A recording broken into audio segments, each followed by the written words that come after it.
Now we go into this topic, air quality modeling.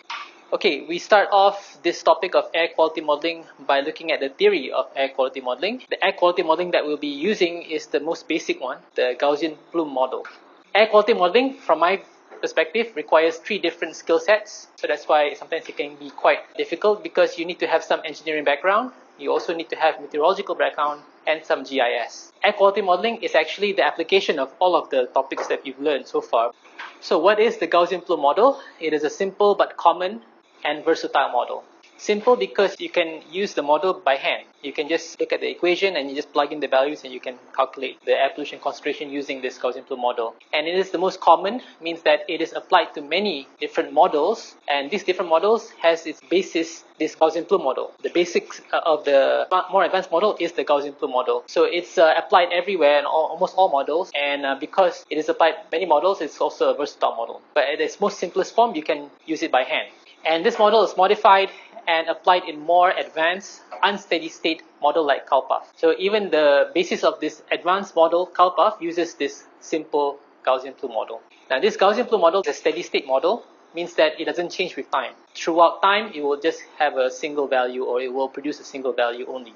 It can predict the location of the highest concentration of air pollution. At least it can tell you, give you an idea of where the highest concentrated pollution would be, but cannot really predict when the lowest air quality could occur, the lowest or the highest air quality would occur, because it just does not depend on time. Now, this model is applied in many US EPA or United States Environmental Protection Agency regulatory models. When I mention regulatory models, means that it is a model recognized by the US government to be used for such exercise to model air pollution.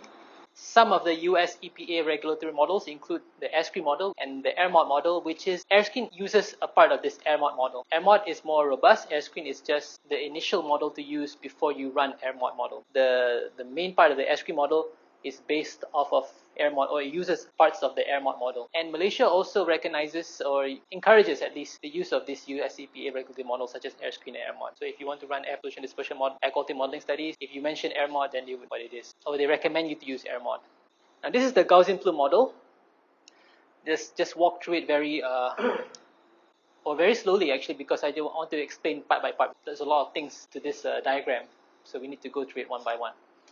So here is the y and x coordinate or axis, where x is the longitudinal axis or along the wind axis. The y plus y and plus negative y is the lateral axis. You notice that this y and x axis is aligned with the center of the plume that gets emitted from the stack.